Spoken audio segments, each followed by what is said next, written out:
నమస్తే అండి. నేను మీ Mahesh, DCPO Kumaram Bheem, Asifabad. HPV human papilloma virus, దీన్నే సర్వైకల్ క్యాన్సర్ వైరస్ అని కూడా అంటారు.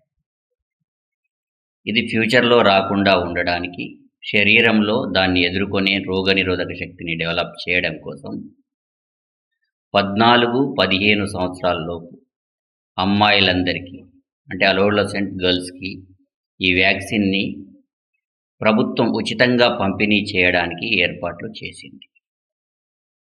ఈ క్రమంలో భాగంగా రేపటి నుండి ఉచితంగా ఈ వ్యాక్సిన్ని మన తెలంగాణ రాష్ట్రంలో 3.30 లక్షల మంది, అంటే 3,30,000 మంది పిల్లలకు ఉచితంగా ఈ వ్యాక్సిన్ని పంపిణీ చేయనున్నారు.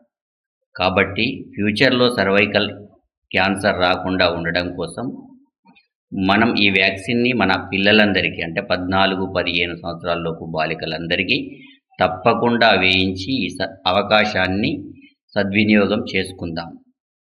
సర్వైకల్ క్యాన్సర్ రాకుండా ముందు జాగ్రత్త చర్యలు తీసుకుందాం. ప్రభుత్వం పంపిణీ చేసే ఉచిత వ్యాక్సిన్ అవకాశాన్ని సద్వినియోగం చేసుకొని 100% దీన్ని వినియోగించుకుందాం. Thank you. ధన్యవాదాలు.